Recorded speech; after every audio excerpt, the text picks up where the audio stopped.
Olá, amigos runners, tudo bem com vocês? Bora para mais uma live de número 373, o estagiário convida, Canal Run, Robert Run. Como vocês sabem, sempre trazendo o melhor conteúdo da nossa Ultramaratona e as personalidades que fazem o esporte que a gente tanto ama. Bom, galera, hoje, live especial, mais do que especial. Eu estou aqui com simplesmente ele, Lazarus Lake, criador aí da The Barclay Marathons, criador aí da Backyard Ultra, e hoje vai falar aí com a gente aí, com os campeões da Pedro de Toledo, da Backyard, com os novos organizadores de prova. So, Laz, it is a big pleasure to have you here again in my channel. It's a great honor to us in Brazil. So, good afternoon or good evening there? It's late afternoon, and I appreciate you inviting me. I like to think that I have a lot of friends now in Brazil that I have gotten to know the last few years. Yes, I can assure to you that you have some hundreds of friends here in Brazil now.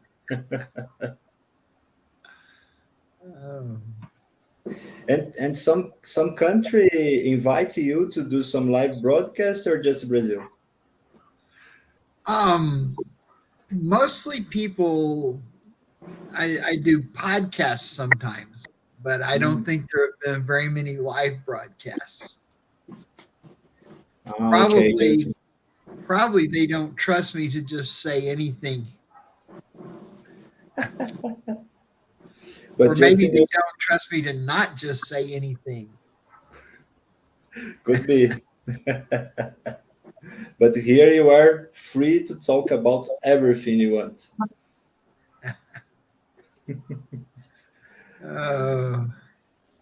Ok, so boa noite, Jandosa. Boa noite. Boa noite, Lazarus. Hello, Lazarus. Hello, Valdenier. I'm only guessing at how to pronounce it. I've only seen it written. Valdenier Jandosa. Valdenier Jandosa. Yes, right. E boa noite, Davidson. Boa noite, Felipe. Boa noite, Lazarus.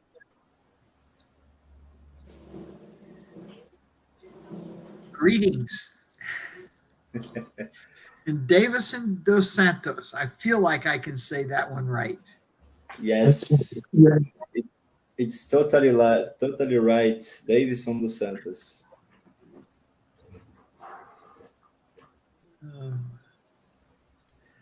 So, Valdenier Jandosa is the current record holder here in Brazil with 33 loops last. Yes, it was. I thought for a long time it was a struggle for Brazil to get to 24. Yes. But now they have been moving the standard up very rapidly. I think by the end of this year, we may see Brazil at 40. Probably less, because we will have some backyard ultras that won't have elevation gain. The early ones, they are like most of the races, most places. They always start with a course that has a lot of elevation and then realize that's counterproductive. Yes, our first backyard here, I think the champion did just 8 loops because of the elevation gain. It was like 400 meter for loop. That's what we did at Biggs. It wasn't that extreme, but the first year, the very first backyard only went 16 hours. And the trail was it was not so much elevation as it was just very twisty and roots and rocks. And then hard to follow after dark. So we made we realized we needed to correct the way we were doing it. And now, how many was the record in there? The record at Biggs was 86 or 87. I think it will probably go up this year. That was in the 2021 World Championships, and in that one, only half of the world's top runners could come because of travel restrictions, and then they also were not covering as long a distances then as people have now. Now they're just going insanely far. The two Belgians that made 101 loop, they will attend the World Championship. They will be there. It looks like the at-large list right now is not up to 60, but there's the Masters race in Germany, which has a really strong field. And there's a race in Australia also called the Masters that has a very strong field. I think to get into Biggs, other than the national champions who win their national championship, will probably take between 60 and 65 yards just to get in. And then the national champions, you don't know how far they can go. The key with Valdenier, he's done 33, but that's only because his assist could do 32. Yes. I don't know how far Valdenier actually can go. Okay, let's question him. Valdemir, ele falou para a gente aí, né, que para 2024, provavelmente para entrar no Mundial, o corte vai ser entre 60 e 65 voltas. Uau! Muito bom. E ele estava falando que lá no quintal dele, né, onde vai acontecer o Mundial, eles começaram com 16 voltas e agora eles estão com 86. Uau. E a chance desse ano simplesmente quebrar esse recorde lá para ser mais de 86 é grande, porque os dois belgas vão, né? Mas não é um por país? Por que vão os dois? Então, um deles vai com 101, né? Então... porque pelo que eu entendo, é um por país, né? E nesse caso que deu empate, vai dois? Então, por exemplo, se acontecesse aqui no Brasil, o corte é 65, 2024 a gente faz 66 voltas, dois, e param, e aí vai os dois? Eu vou perguntar isso aí para ele, boa pergunta, agora eu fiquei na dúvida. Lars, Yes. about the Belgian guys that made the 101 loops, they will go the two to the World Championship or just one? How did you choose one when you have a tie? Both of them are coming because they're on the at-large list with the 101. Neither one is coming as the Belgian champion, because if no one finishes by themselves, then there's just no winner in a backyard. Okay. They had this weekend at Hassagor, 3 Frenchmen went 60 yards and then they all quit. So they broke the French record, but nobody won the race. So just if the race has a winner, they go to the World Championship. If the race has a winner, they go to the World Championship. And if there is no winner, if they're far enough, there were 37 national champions. And I was trying to get it up here and look and see. I think, is Valdenier the Brazilian champion? No, the one that will go to the World Championship is René. He has 30 loops. Okay, I was going to look up I've been jumping on and off. I don't know if it's interrupting my feed. I was going to look it up and see the name and how many the Brazilian champion had. But you see people, just if someone has 30 loops, it doesn't mean anything about what they might do when they're in a field and everybody has 60. People tend to step up. We have had the tickets to get into bigs in the past, and people would come in. I remember with just 30 loops last year, and he said, well, he wanted to show that he belonged, and he got 70 loops. So 70 loops. Yeah. How they get that? 1 hour at a time. Yes. It's very different when races start going that long. It becomes like the first day, they're just trying not to get hurt. And the second day, they're just trying not to get hurt.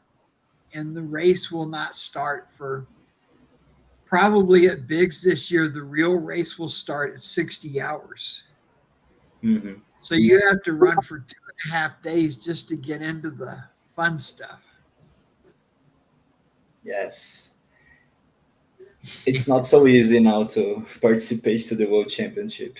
But I think really the first night is the hardest. Really? Because the first night, especially if you know it's going to go really far, even if you're just officiating like I am, I don't do anything but blow the whistle and other stuff around camp, but I have to blow the whistle every hour. So with my other jobs, maybe I can sleep 4 or 5 minutes, about the same as the runners. The first night you're tired because you stay up all night and you think, oh my God, if it's this tired today and I've got to stay up probably 2 more nights, how bad it will be. But the second night, I think I'm tireder, but it just doesn't seem as bad. Okay, I understood. Because in the first night you are like anxious about. Yeah, you think, oh, this is going to hurt so much. And then when you get there, the actual pain is not as bad as you anticipated it being. Yes. You have a point. Something that I didn't think about. Okay, so just see if I understood. The Belgians, as in Belgium, they didn't have a winner. They didn't attend the World Championship. They did not have a winner. Okay. So there is no official Belgian national champion representing them. Okay. But as of today, there's 5 Belgians on the at-large list. And I think they all have 60 yards or more. They still have a race going on right now, the Legends. And I can glance up here. Uh-oh. My results are gone. There's a thing over there. They're already at 63 yards. It's 63. The Hungarian Sillard Fodor and the Belgian Brecht Van Dam. They're throwing it down. They're at 63 yards right now and still going. So I guess they're out on, they would be in the middle of their 64th lap. Okay. This is a lot. It's a lot. But I will translate to Jandosa now. Jandosa, ele disse, eu falei errado, como não teve vencedores na Bélgica, então eles não vão para o Mundial. Os dois não vão. Isso. Como não teve vencedores, então não... Tendo empate, não tem vencedor. Aí eles não irão. Interessante. E ele falou agora que está tendo um campeonato na Bélgica e eles já estão na volta 64. Os dois estão lá, os dois belgas. Eu acho que sim, ele não falou, mas ele falou que tem 5 belgas que estão passando de 60. Forte. E aí, Davis? 60? Forte, né? Os caras são fortes, né? Mas assim, eu creio que daqui uns tempos aí, aqui no Brasil, a galera vai subir mais essa rodada aí. Ainda a galera tá acostumando, né, com essa tipo de rodagem, tá vindo uma galera que é ultramaratonista, que roda mais de 24 horas para essa modalidade aí também, né? O Jandosa, ele perguntou para você quanto que você acha que você aguentaria se tivesse alguém que continuasse lá com você? Essa de Pedro de Toledo, eu estava cansado. Eu já comecei a prova cansado. Eu acho que eu chegaria a 40 loops ali, né? Mas eu comecei cansado já ali. Mas assim, se eu tivesse bem tranquilo, bem descansado e tal, acho que aí não dá para saber não. Eu ia bastante. Só que a gente tem a questão do fator tempo aqui, questão do trabalho e tal, a gente começa a ficar preocupado com isso, né? Então, quando a prova começar a invadir a segunda-feira, a gente vai começar a ter esses problemas que as pessoas precisam trabalhar, né? Por exemplo, eu, né? Na segunda-feira, tipo assim, se passa de 48 horas, eu já começo a ter outras preocupações, né? Então, isso pode ser um fator aí que pode nos atrapalhar um pouco, né? Então, provas que vão ter emenda junto com feriado, que vão ser interessantes. Por exemplo, agora de Tupéva, que vai ter um feriado na segunda, né? Então, é uma data que seria propício, né? Ali de fazer a prova, né? Então, a gente pode ter outras dores de cabeça também, né? Se a gente não equacionar esse negócio aí do tempo, né? Das pessoas terem que trabalhar e tal, né? Nem todo mundo que vai estar ali vai estar de férias, né? Talvez alguém que possa rodar muito vai estar e o outro não. E aí, de repente, não vai ter duas pessoas rodando muito, né? Okay. Laz, I asked Jandoza how many loops he think he could make if he had a partner in Pedro de Toledo. He said to me that he was tired, but he could get 40 loops. But the main problem that he had during the race, it was because of the Monday, because he had to work. That there have been many races where runners have had to stop because in Monday they have to work. Yes. And he said that the next race that we will have here in São Paulo, on Monday it will be a holiday, the work day, the labor day. So they won't work. So who knows? So that maybe 48 or more. But I think each time people have to step it up only so far, and get accustomed to that and get where that you have competition that can also go so far. Most races will end up settling out around 30 to 36. And then occasionally you have the big race where that you have several of the top runners all come at the same time, and then you know it's going to go and go. That needs to be before a holiday. Yes, for sure. Eu falei aqui para ele, Jandosa, aí sobre o feriado aí do trabalho, tudo, aí ele deu risada, né? Porque realmente é isso mesmo, né? Que muitos têm que trabalhar, tudo, né? E ele falou que a média aí, mais ou menos, de volta é entre 30 e 36 as provas, né? Sim.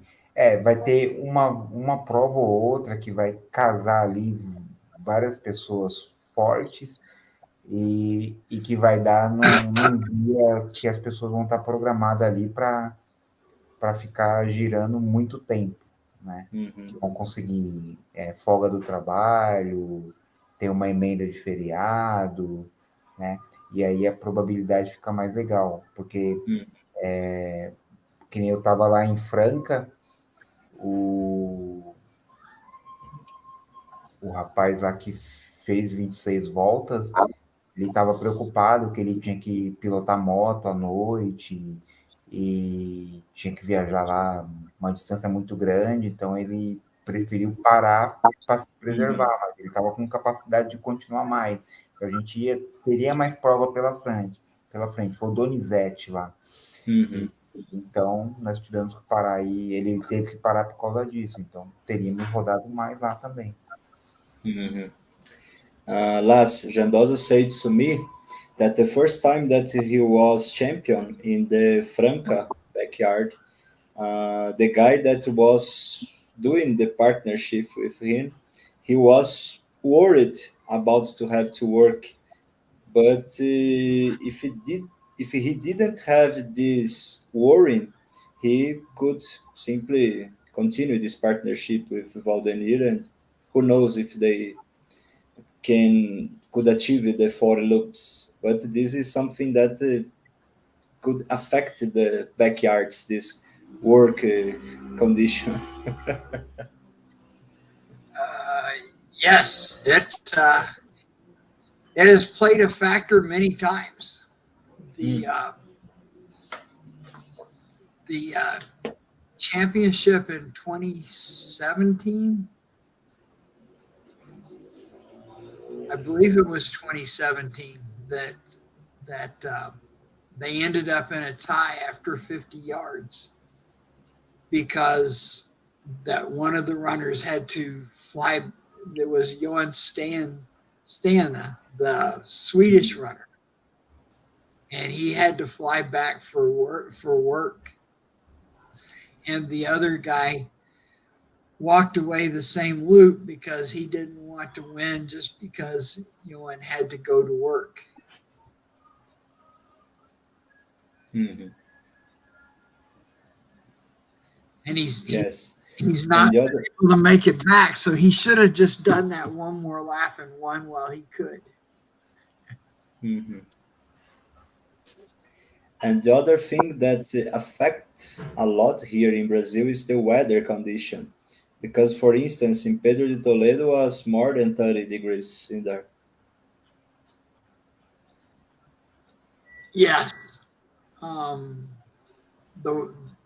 The weather, the hot places are the hardest. In the Middle East, Saudi Arabia, it will always be about 40. You all go with centigrade, so it would be like 40 degrees. In India, they can't have races in the south part of India because it would be over 40 degrees. A lot. Those are the places they always ask, can they have aid stations? And it's really in 6.7 kilometers. Why do you need an aid station? Every 6.7 kilometers is frequent already. But if it's going to be 40 degrees, a water station is good. Yes, it's better. It's better to have.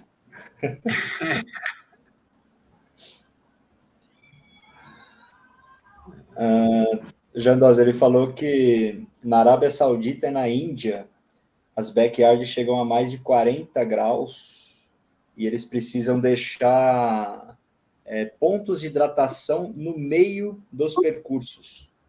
Fizeram isso em Pedro de Toledo também. Mas em qual quilômetro? Porque lá era um bate-volta, né? Então, eles colocaram ali pelo quilômetro 2, então, porque o pessoal tinha que ir e depois tinha que voltar. Né? Então, pegava colocava água com esponja para o pessoal se molhar e tal, com a canequinha lá para o pessoal jogar no corpo. porque estava muito quente também em Toledo, e passava ônibus lá também, via um pesqueiro lá, então subia muita poeira também, né? Então o pessoal sofreu um pouquinho com calor também, né? Eu não sofro muito com calor, mas o pessoal, todo mundo falou que, nossa, estava demais, assim, estava muito quente. O Davidson não sofre muito, né, do Rio, pô? E eu ultimamente, tô fazendo uns treinos aí, meio-dia, 11 horas, já para carcaça acostumar com o sol, né, com o calor, né? É desse jeito, é desse jeito. Ele está até bronzeado? Tá fora que eu tô um pouco fora do normal, né? Hey, Las, Davidson is from Rio de Janeiro, so he is used to get 40 degrees to train. I thought that there are parts of Brazil where the temperature would be the same problem. We will have a backyard in Valença, Rio de Janeiro. Eu vou participar, eu tô dentro. Se Deus quiser, vamos ver, né? Vou ver, Felipe. Vou ver que eu tô com. A gente tá com umas provas aí, mas vamos ver se encaixar ou se não der certo uma ou outra, a gente vai participar da Backyard Valença. Achei o percurso interessante. É 30 quilômetros da minha casa. Legal. É cidade serrana, né? Lá. Isso. Las, Davidson said to me that he will attend this backyard in Rio de Janeiro. It will not bother him at all. Let's see how many degrees it will achieve.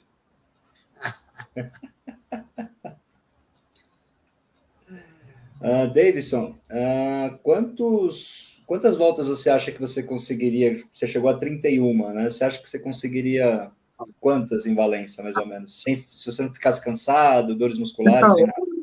O Felipe, a gente vem numa batida muito forte de treino, então a prova que eu fiz lá em Niterói de 12 horas e essa a backyard, eu vim meio que cansado, né? Igual o Jandosa falou, a gente trabalha, tem essas coisas tudo, ainda tem a viagem, e a gente não parou o treino, portanto que eu cheguei em Pedro de Toledo, eu fiz treino no dia que eu cheguei na quinta, e na sexta-feira ainda fiz um treino de manhã.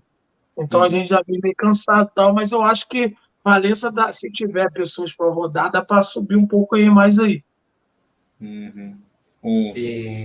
Só para, né, tanto o Davidson quanto eu, nós estamos indo para uma prova de 24 horas. Então, a gente não podia deixar toda a nossa metodologia de treinamento, né? Então, a gente precisava continuar focado ali no preparo, porque na 24 horas a gente tem que ficar rodando ali o máximo que der, né?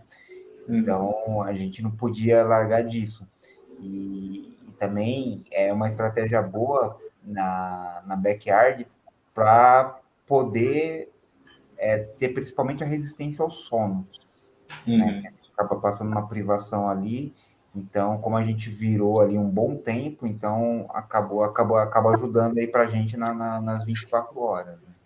Né? Porque eu sentia muito sono, né, na madrugada, então até em Tupanciretão, minha primeira 12 horas foi top, mas as outras horas, né, as outras 12 horas foi péssimo, porque o sono me pegou, eu parei, e agora a gente se adaptou no sono, né, e fizemos uma rodagem até boa lá na backyard, devido aos treinos, né, que a gente está treinando 3 horas da manhã, 4 horas, para acostumar com o sono, entendeu? Mas eu creio, Felipe, que dependendo do que for, dá para rodar umas 35 horas em Valença ou mais, um pouquinho. Vamos botar assim, né? Last, they said to me that they used the Pedro de Toledo race backyard as a training because the goal that they have is a 24-hour race that they will attend in the south part of Brazil, because they are trying to do more than 225 kilometers to go to the Brazilian team to represent in the World Championship, 24-hour World Championship in China. Well, this will be good pacing. Yes. To become accustomed to how to pace yourself to run for 24 hours and only take very small breaks. I think the backyard will make them a stronger 24-hour runner. Mm-hmm. Yes. They were saying to me about the sleep, because in the backyard they try to improve this part of the sleep to not feel so dizzy or something like that. I think short naps is the best way to go. Mm-hmm. It doesn't get you the rest you need, but I think sometimes your brain just needs to fall asleep. Mm-hmm. It doesn't, it wants to get a lot of sleep, but mostly you just have to fall asleep. When you fall asleep and get up in 5 minutes, your brain knows something's not right, but it doesn't know how long you slept. Mm-hmm. So you can go a long ways before your brain starts to say, I think you lied to me. I don't think I really got hardly any sleep at all.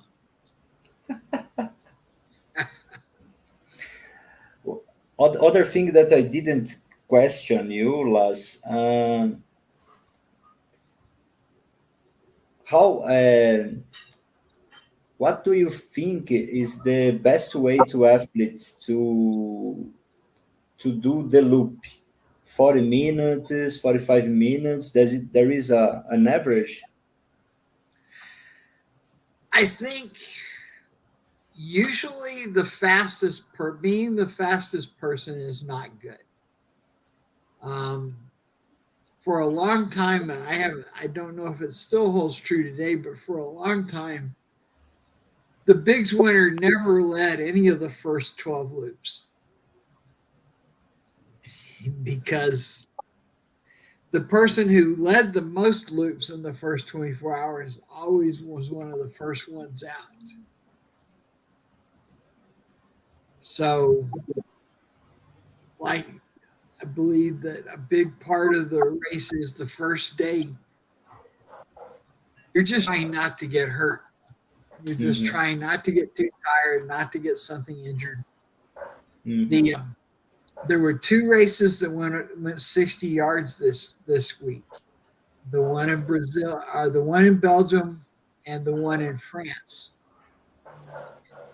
And both of those, the one in France in particular, people were writing on Facebook saying, he's got a whole new approach. He ran some of the laps under 30 minutes. 30 minutes? But he's out. He was out a long time before the record came up. I think he went out in the 40s, and they ended up the three guys that went the furthest got 60s. Mm-hmm. Then the French record was 59, so when they got 60, then they didn't have any motivation anymore. Mm-hmm. They have the record, and they're not sure that they can beat each other. Mm-hmm. So you think the best to the athlete is like 45 minutes or 50 minutes? I see people that run in the 50s and do really well. And I see people that run in the high 30s. Most people are in the 40, 45, somewhere on either side of 45. Mm-hmm. But that all changes once you've been going for a day or two. Mm-hmm. Depends on the athlete, what the athlete is used to train. It's difficult to say, I think. I think I would like, if it was up to me, I would mix it up. A lot of the loops I would run just to finish with a few minutes to spare so that I didn't beat my body up. Some I would run really fast because I wanted to do something while I was in camp. Mm-hmm. Yes, to get some nap is interesting to go faster. Bom, And I think it's hard if you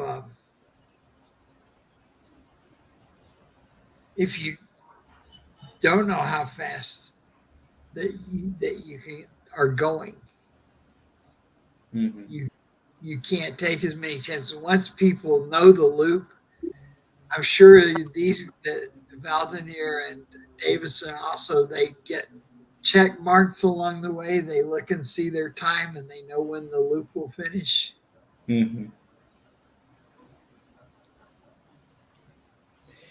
Ah, ele disse, Jandosa, Davidson, que a backyard ela é bem interessante para quem está treinando para 24 horas, né, para fazer mais rápido tudo, né, as voltas.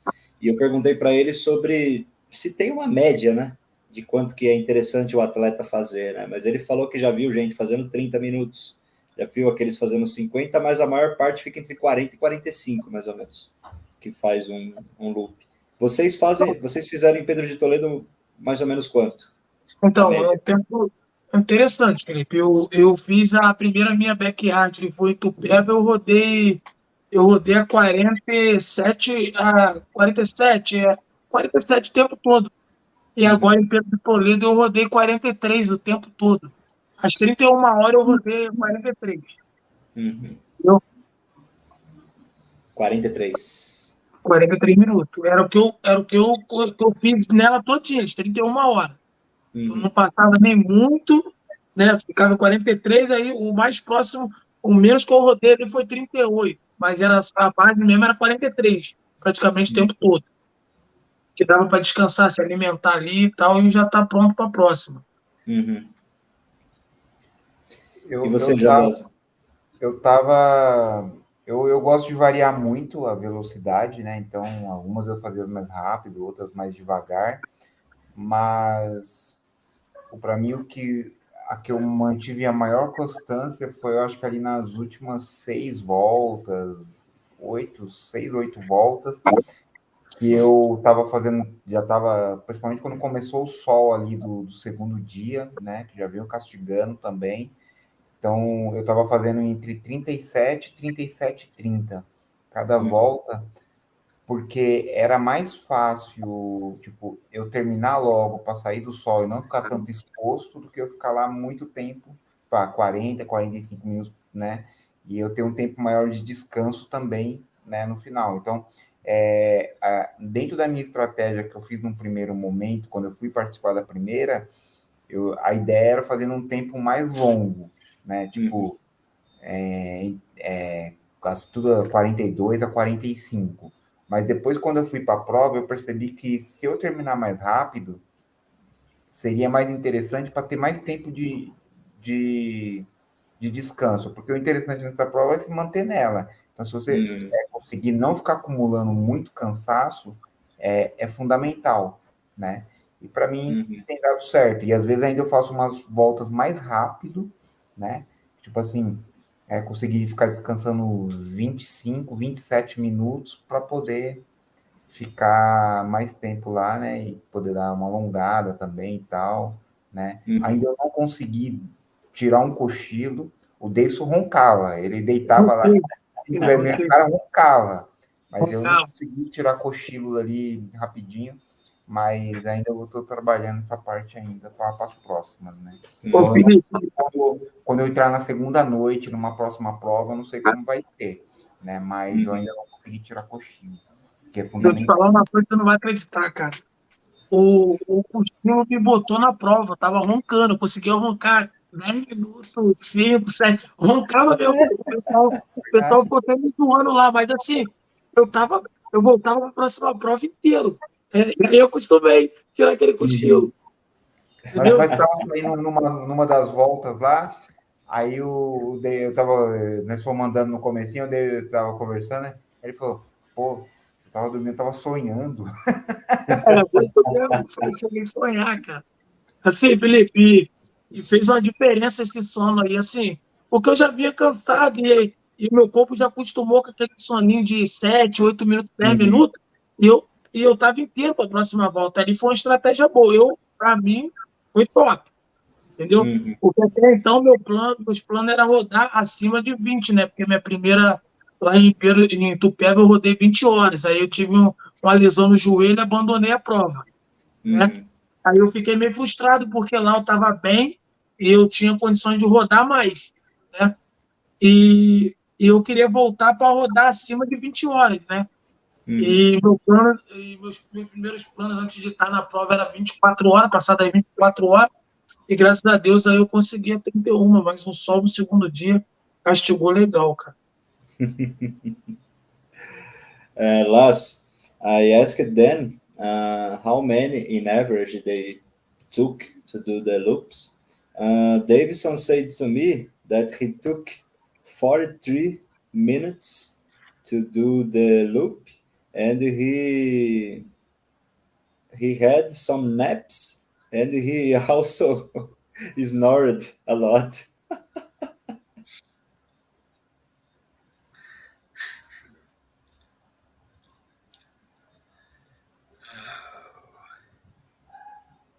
And Jandoza told to me that his strategy varied a lot during the backyard. He started with 30, 37, he started with 45 and 45, 42 and 45 minutes, but he realized that if he finished it more faster, he could have some rest. But if you finish it too fast, yes, then you don't get, the rest doesn't help. It's finding a balance. And I still think I would run a lot of them slow, but sometimes I would run fast. We have a saying at Big that the fastest loop everybody runs is the loop when they have to go to the porta potty. Because they want to get back with plenty of time.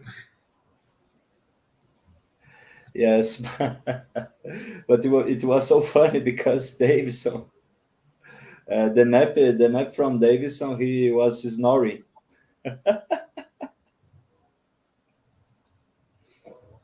It was so deep that he was sleeping.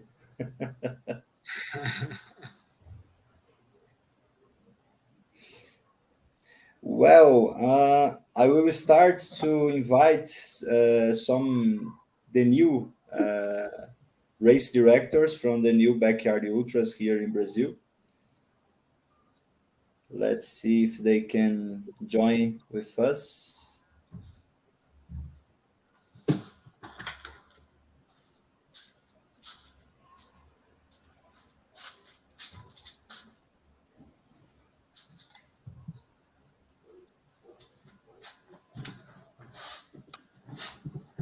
I already invited one, Francisco from Pedro de Toledo. Let's see if he can join with us. Okay, now he is here. Your cup is like your shirt, Las. Yeah. Yes, it looks like your shirt. See, it even has buttons. Yes. Okay, so now we have Francisco from Brazil. He is the race director from Pedro de Toledo, the Backyard Ultra that had the record.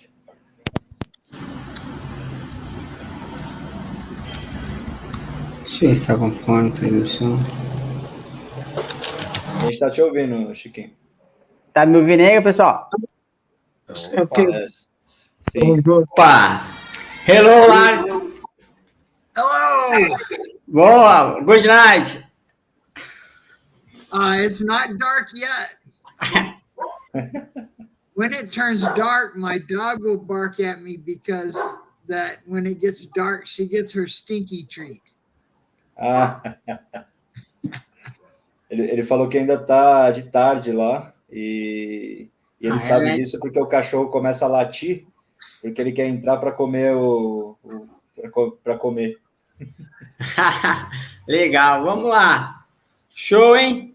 Queria primeiramente, dar boa noite para vocês, né? Lares, Jandosa, grande recordista, Davidson, no pezinho do Jandosa ali, logo, logo pega, hein? Já passa. E, para começar, né? Eu vou mostrar a camisa aqui, ó. De Toledo, ficar aqui. Uhum. E dar os parabéns por Lars, né? Que tem uma mente incrível, que criar um formato de prova desse, eu acho que ele demorou um pouquinho, deve ter matutando, deve ter pensado bastante, né?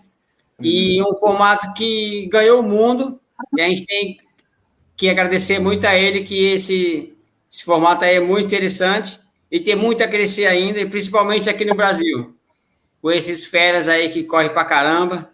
Eu tô engateando ainda, mas corro bem, mas tô engateando. Mas logo, logo a gente sobe o ranking brasileiro aí. Exatamente. Well, Las, he is congratulating you about the backyard ultra creation. That is a modality that is like a fever all over the world now, because a lot of countries is doing the backyard, and he is curious about how many time did you take to create the backyard ultra, and how was this creation? The idea was in my mind since I was in high school.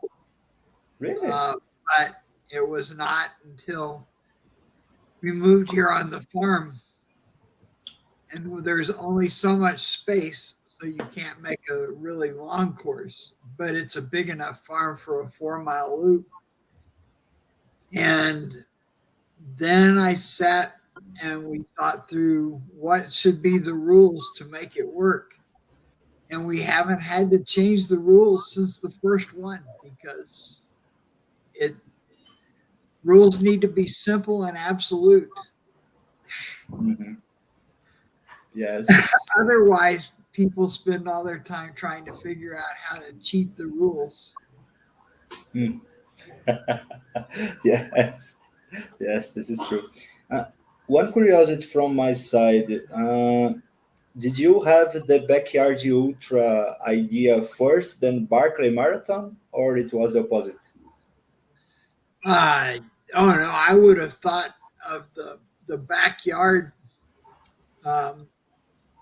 15 years, or between 15 and 20 years before the Barclay. Oh, really? But it was just an idea in my head. I didn't, it wasn't until 2011 or 2012, whichever it was, that we actually did it. And it started in 2011, if I'm not mistaken. Yeah, so it was about 40 years after I thought of the idea before we actually did something. Mm-hmm. and why and what made the perfect way to do the backyard in 2011, not before?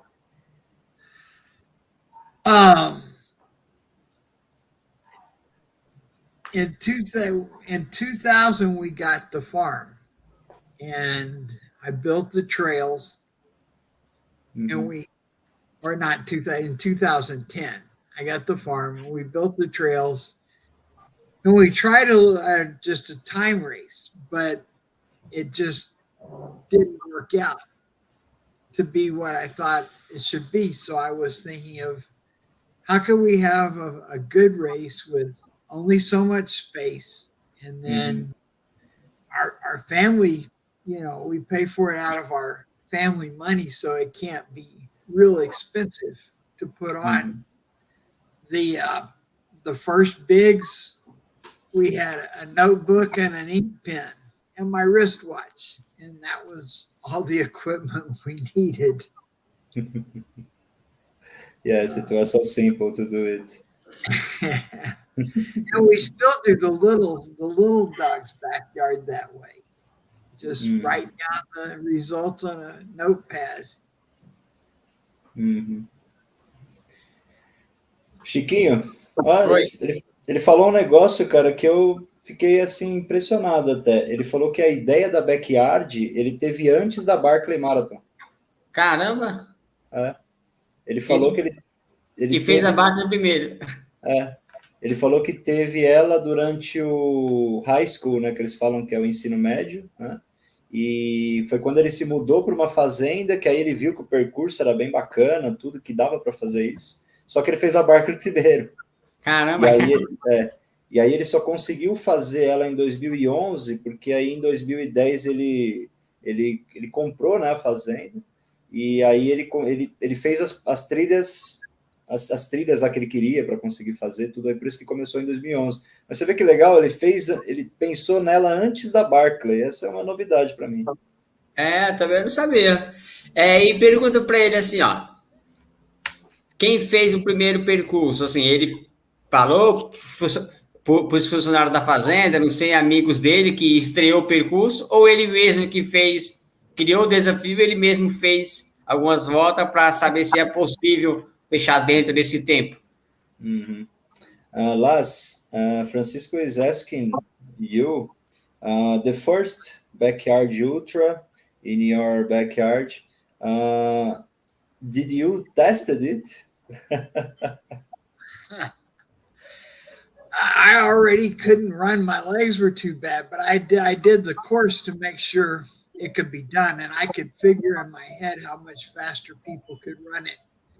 It was slower than today's course. I had to go through and straighten pieces, and it had a lot of trees laying across the trail, and you had to jump over them as you went. I realized that was not a good idea, so we went and took a chainsaw and cut the tree trunks so that the runners could just run through.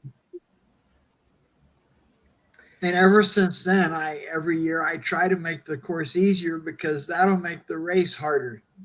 If the course is easy enough, then the only reason for runners to quit is if they're mentally defeated. Yes, you are right. And how many attendees you had in the first backyard? There was 40, I want to say 47. It was less than 50 runners.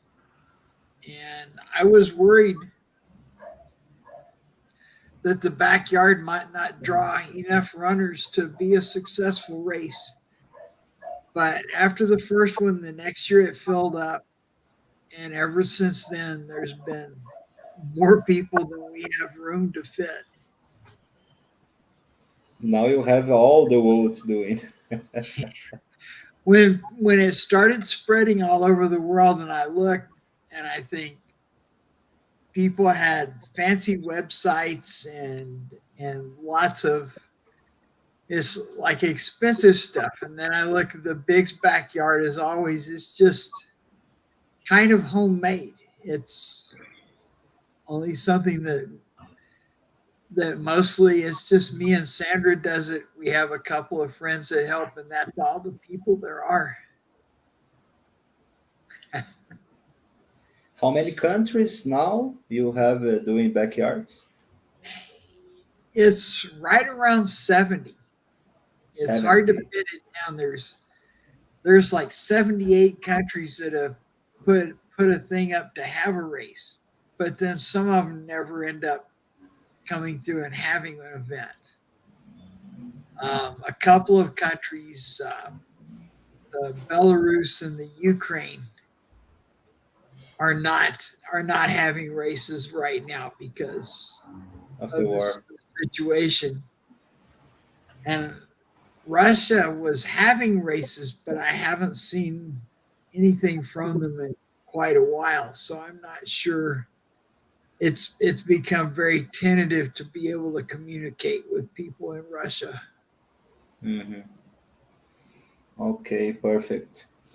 Bom, Chiquinho, ele falou que a primeira backyard, ele falou que ele fez o percurso sim, né, porque ele queria saber se daria para fazer em 60 minutos, só que A primeira vez que ele foi fazer, ele viu que tinha umas árvores lá no meio do caminho, lá o pessoal podia tropeçar, aí ele preferiu cortar, né, para deixar tudo certinho. E ano após ano, ele foi melhorando o percurso porque ele não gosta de deixar com muito ganho de elevação as provas, né? Então ele falou que se a pessoa parar, não é por causa do ganho de elevação, mas sim por causa da mente da pessoa, né? Então ele prefere deixar uma prova corrível, né? A primeira edição teve entre 47 e 50 participantes e ela teve 16 voltas, né, a primeira edição, e aí depois simplesmente tomou rumos aí inesperados, né? E ele achava que a backyard não ia atrair muitas pessoas. Você vê como é que tá gigante o negócio, né? Fala para ele que o Brasil gostou e vai gostar ainda mais desse formato. E quando eu participei das 2 edições de Itupeva, né? A minha primeira eu fiz 13 voltas, a segunda eu fiz 16. A primeira eu saí por causa que foi no dia mais frio em São Paulo, aí eu não aguentei, aí saí. A 16ª eu acho que foi, não me lembro, na segunda vez foi 16 voltas, mas não me lembro por quê, mas fisicamente ainda, digamos ali, mais 4, 5 voltas daria, certamente. Só que a minha meta é atingir o maior número de voltas possíveis para mim, né? E quando a gente pensou aqui em Pedro de Toledo, né, por essas minhas 2 experiências, eu peguei e falei, não, o intuito da prova é fazer os atletas correrem para o maior número possível, igual ele comentou, né? Deixar eles saírem pela mente ou pelo cansaço físico mesmo, não por conta do terreno. Aí eu rodando a cidade de Itariri, fica próximo ali de Pedro de Toledo, rodando Pedro de Toledo, aí achei com o professor lá, o Fábio Bike. Falei, vamos... Eu queria conhecer assim, o Fábio Bike, né? Falei, então vamos fazer aqui mesmo. Aí fiz algumas 3, 4 voltas lá, vi que dava certinho, não tinha muita elevação, falei, vai ser aqui. Fechei, assim, na minha cabeça, eu imaginaria que a gente ia conseguir bater o recorde brasileiro, né, em Pedro de Toledo. Só que não da forma tão grande que foi. Porque a gente teve 3 atletas, né, batendo o recorde, sequenciais. Sim. Então foi uma volta em cima de volta, volta em cima de volta. Isso aí eu falei, pô, então a gente conseguiu colocar o Brasil onde ele deve estar, né? Tem grandes atletas aqui e esse foi o nosso propósito aqui, né? Fazer que os atletas se preocupassem só em correr. E a gente conseguiu fazer o que o Larus pensou lá em 2000, lá no ensino médio dele, né? E o Felipe Chiquinho, eu queria ressaltar um pouco aqui que as pessoas, assim, você falou que queria que batesse o recorde na tua prova, mas a gente tem que ressaltar porque até você rodar 24 horas é difícil, não é qualquer um, né? As pessoas falam, o percurso foi fácil, mas é 24 horas, meu irmão, rodando, é 30 horas, é 31 horas. É difícil, tem a dificuldade. Não é só o percurso. A pessoa está bem fisicamente, está com a mente boa, entendeu? Está se alimentando bem, está se hidratando bem durante a prova. Não é só assim, que o percurso foi mais plano ou não foi. A pessoa tem que saber, porque é 24 horas, é 28 horas, é 30 horas, 31.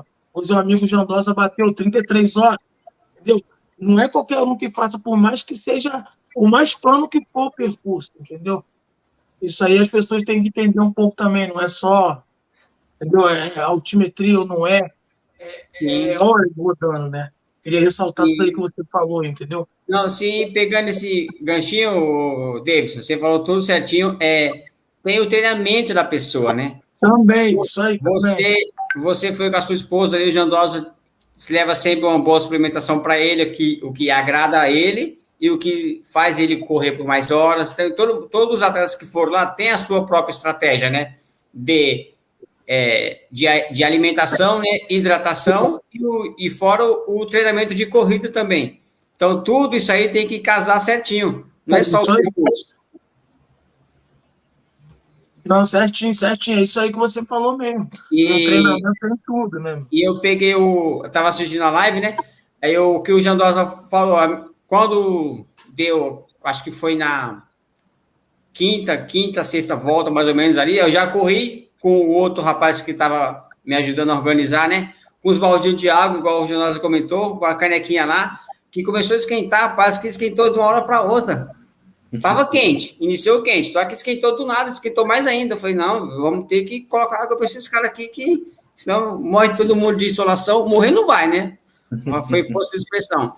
Mas podia a prova não ir tão longe assim também, né? Por deixar faltar qualquer coisinha ali, ou falhar qualquer coisinha para eles, né, que estão ali na pressão, na batalha psicológica, na batalha física, pode interromper a prova de um, ou de outro, ou de quase todo mundo, por um simples detalhe, né? A gente correu lá, colocou, não acho que foi 2,5, 2, colocou 4 baldes de água, então o atleta, na ida e na volta, ele se molhava ali, ó, já chegava lá um pouquinho mais fresco, entendeu? Isso aí, a cada volta, eu acho que deu até mais um pouquinho de ânimo a eles, conforme foi. Sim, sim. Well, Lars, one curiosity about Brazil is that the race directors here, they are runners also. So the backyard ultras are from runner to runner. And for example, Francisco here, he did it twice backyards.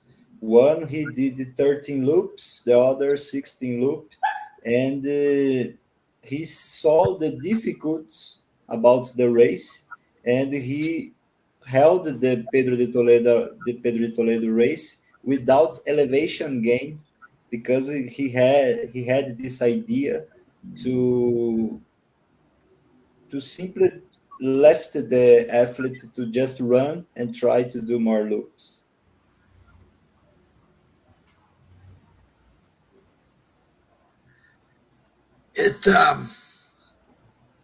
I still think of myself as a runner, even though I can't run anymore. I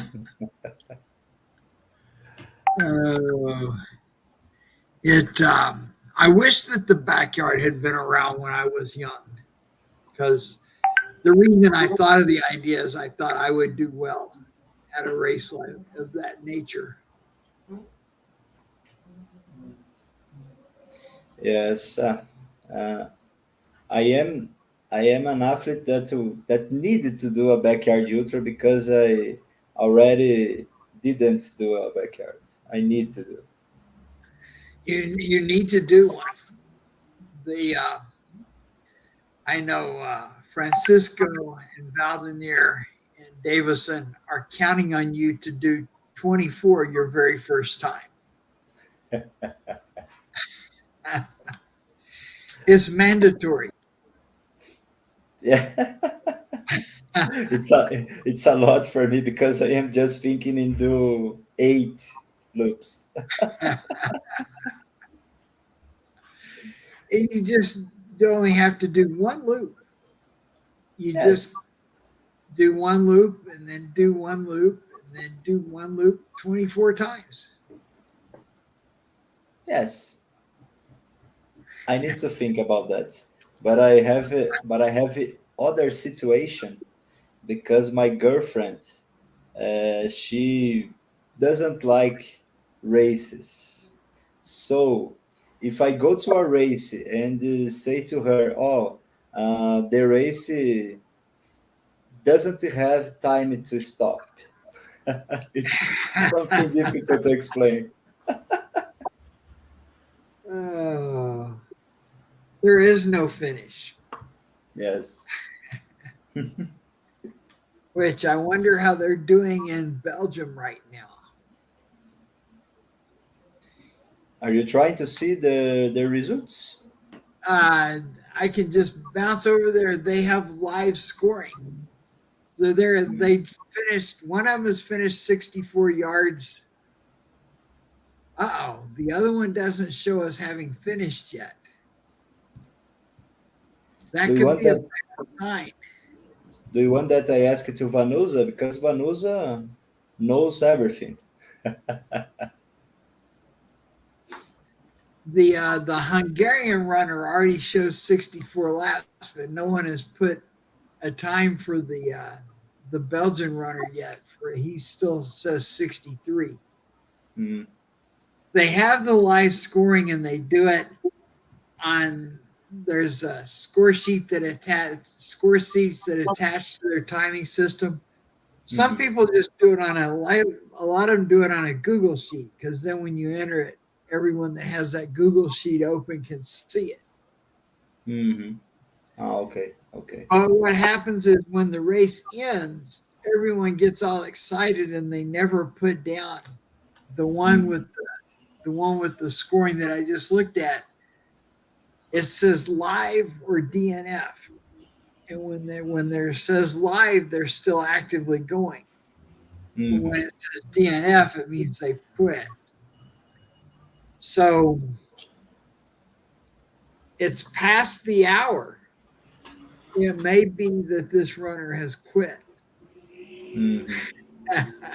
Yes. But nobody has thought to put it in, because first they're all excited about the finish, and then they talk and they have a good time, and then they start putting stuff up, and they never think that no one at home knows how it ended. Yes, you are right. Well, Lars, I will invite two race directors now, one from Rio de Janeiro, Valença, and the other from Minas Gerais. Jandosa, Davidson, eu queria agradecer aí vocês, que eu vou precisar colocar os dois aqui, só tem espaço para 6 aqui na live. Não, tamo junto, Felipe. Eu queria agradecer aí, primeiramente, a você aí, ao lado, né, por ter dado essa oportunidade de estar participando dessa live aí, tá? O amigo Jandosa aí, que tem contato aí quase todo dia, a gente tá se falando. O amigo Chiquinho aí pelo convite aí da Feira de Toledo, né? Organização top, gostei muito. Hidratação top, tudo perfeito, né? Foi perfeito e agradável para a gente conseguir bater também o recorde brasileiro, que era de 30 horas, né? Então é isso aí, cara. Agradecer a todas as pessoas aí que estão participando da live. Felipe? Você é meu irmão, né, cara? Tu é um cara que nóis. olha no meu coração, né? Sabe disso? Sim, Fechamento meu. Nóis. Tamo junto sempre.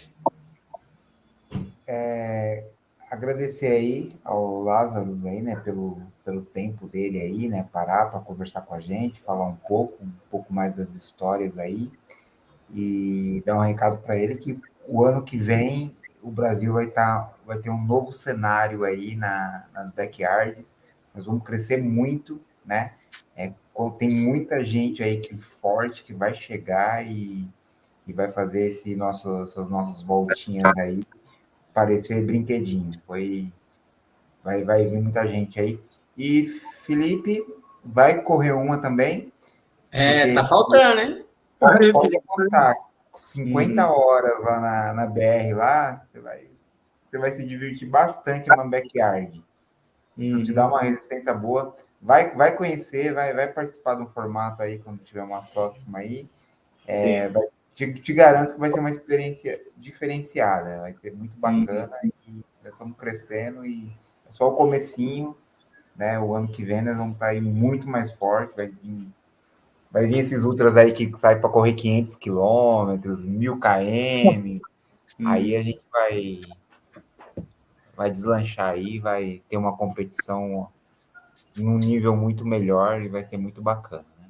Estamos crescendo. Para o momento foi legal, mas ainda a gente vai crescer bastante. Muito obrigado pela oportunidade de sempre aí. Valeu, Chiquinho, Davidson, Lázaro. Tamo junto. Muito obrigado. Davidson and Valdenir, they need to quit now because I will invite the two other race directors. Okay. I'm going to run real quick and get some food for my dog, because she will soon start talking. The sun has gone down. It is time for her to eat. Okay. But while you invite them, that will take me only about 20 seconds. Okay, no problem, my friend. Let me... Falou. Tchau. Falou, Valeu, Rosa. valeu. Falou, Tchau, Davidson. valeu. Tchau, Valeu, tchau. abração, mano. Falou, pessoal. Fala, Anderson. Fala, Felipe, boa noite. Boa noite, Chiquinho. Boa noite, Anderson. Boa noite.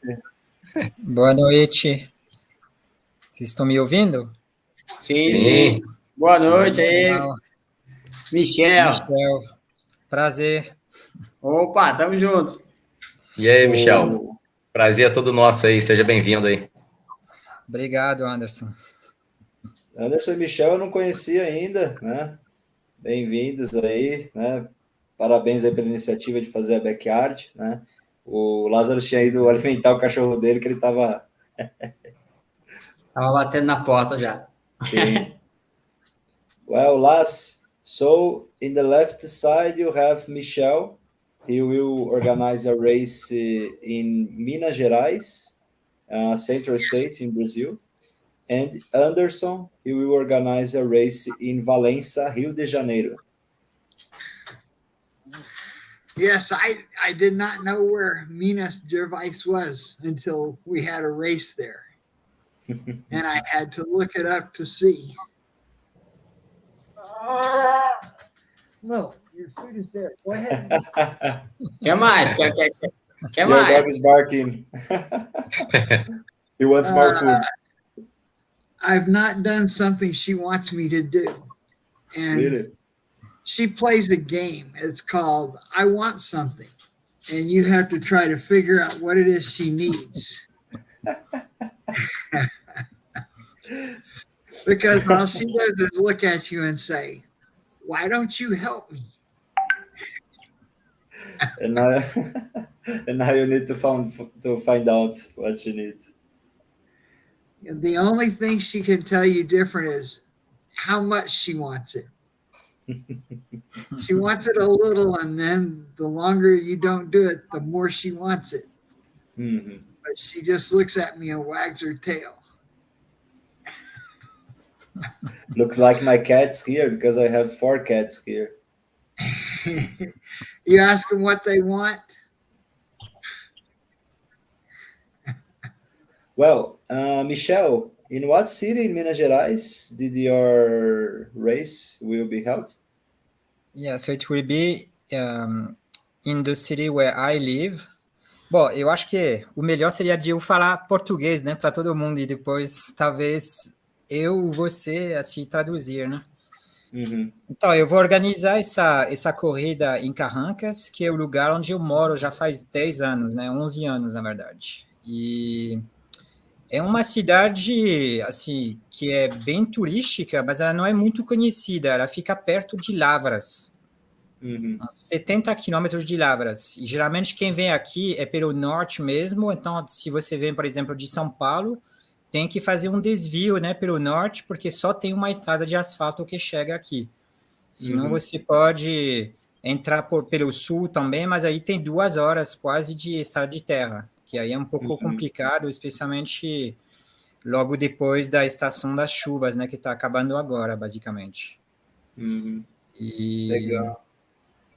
acho que vai ser uma prova bacana, porque eu escolhi de fazer ela em maio.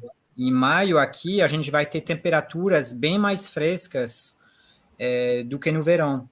Então imagino que vai ser até 25 graus no máximo de tarde, na parte assim mais quente do dia, e na parte mais fria pode já ter assim 10 graus, assim, temperaturas bem mais baixas. Acho que isso pode ajudar um pouco também a bater alguns recordes aqui. Legal, legal. Pode traduzir para o Laz, Michel, se você quiser. Yes, so yeah, Laz, I lived in the US and I can speak English a little bit. I lost lots of my words, so be gentle with me. But yeah, I was saying that I will organize this race here in the place where I live. It has been already 11 years. Minas Gerais, as you saw, it's the state that's right by Rio de Janeiro and São Paulo. It touches the two, but it's a huge state. I'm French, in fact. I'm French, and the full country of France fits in Minas Gerais. So it's just to let you know about the size of Minas Gerais. It's huge. This is why we need to have a backyard ultra here. It's very important. And if God wants, I will be maybe the first one to organize a race here. But there is still quite a bit of time, so maybe someone will take the flag first. So we will see. I don't know, because yours is already on the schedule. I don't remember what the date is, but I think it's 18th of May, 2024. So we still have one full year. Okay, so that's one of the ones that's a full year. Yeah. Most people will be less than a year. That's right. Yeah, I just took lots of time because I need to organize many things here. You know, we are a small city. Here we have about 4,000 inhabitants, so it's a very small city. And to make things move in this place, it's hard. You know, you need to talk to many people, and you know, I'm not even sure yet that the circuit I designed will be the one that will be followed in the end. So maybe I will have to make some changes, but I'm pretty sure that with my motivation, I will be able to have help from many people, and I will make this race happen. So it will be great. But it's not a small city. It's a good sized city. That's right. In Bell Buckle, there's 300 people, and that's the big city near here. I see. In Short Creek, there's only 25. Okay. That's a small city. So yeah, I see that you are talking about another kind of size, really. But here, what's cool, you know, is that we have a hospital. You know, we have we have 3 supermarkets. You know, we have quite a few little things that are really interesting, and this is actually good even for the race because we will have, you know, some help also from these services. So it's a good thing, I think, to have these. So you have lots of people in the surrounding area. It's a city that's the main city for a large region. Yeah, it's in fact the next city from here is a city that's about the same size. It's about 30 kilometers from Carrancas, so it's quite far. You know, it's about 20 miles. Yeah. So we are quite isolated here, but I'm not sure about your city. And mine is not that isolated. It's only 7 miles to Bell Buckle. I see. Which is the big city with 300. Yes. Now, out in the western U.S., when I walked across, I would come to a little city and it would be maybe less than 1,000 people who would have supermarkets and all these different businesses there. But it was because it was the only city for 50 miles either way. I see. Some of the places it might be 100 miles. So even though there weren't many, only people in the city were there to provide the businesses to serve, take care of all the people from a huge surrounding area. Yes. Yeah, that's interesting. I think one day you should come here to help me organize a Barkley race here. A Barkley, yes. The opportunity to come to Brazil. But there would be places in Brazil where people could get lost and never find their way back. Yeah, that's right. Here we have many, many, many places where this is possible. At the Barkley, we know always if we decide to search for them, we would be able to find them eventually. Yeah. Unless they fell in a mine shaft. Do a Barkley Marathon in the Amazonia. We always tell them to be careful not to fall in a mine shaft. because we wouldn't be able to find them. Mm-hmm. Yeah, this is why also there are 5 loops to do, right? Because if there was just one huge one, it would be really dangerous, very dangerous. If we did one big loop, we would never see any of the runners a second time. They would just go into the woods, and then no one would ever come back. That's right. That's right. Michel, how Yes. many elevation gain did your race you have? Então, o circuito que eu desenhei, ele tem, neste momento, 120 metros de desnível positivo. Uhum. E como eu falei para o Laz, eu não tenho certeza absoluta que o circuito, que até já pode ser achado, eu coloquei um link lá na página, eu realmente acredito que eu quero ter este, só que eu vou ter que falar ainda com 2 proprietários de terrenos que esse circuito atravessa, mas eu acho que eles vão aceitar, eu acho que, porque a gente vai passar só, tipo, acho que no primeiro uns 200 metros, 250 metros, e no segundo, 150, mais ou menos. E, na verdade, é a parte, no segundo, é a parte que é um pouco de trilha, porque o que é legal nesse circuito que eu desenhei é que tem, basicamente, um pouco mais do que metade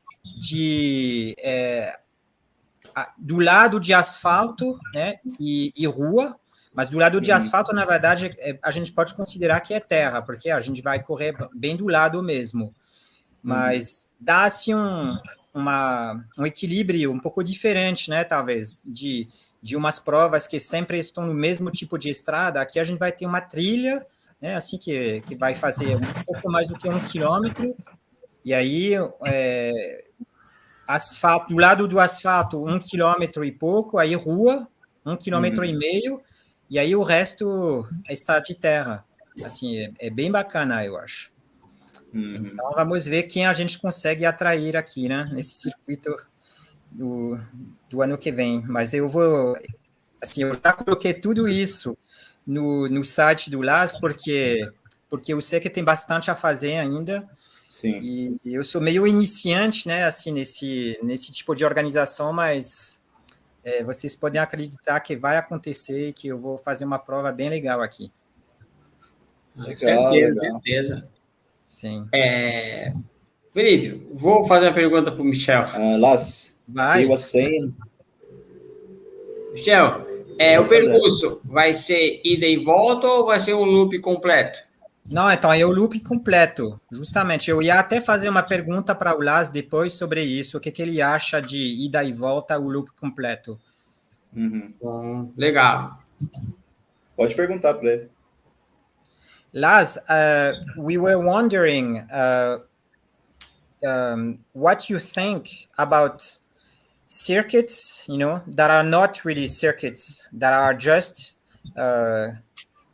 go to the, like, select one road, go to the half point on that road and come back the other way. Out and back.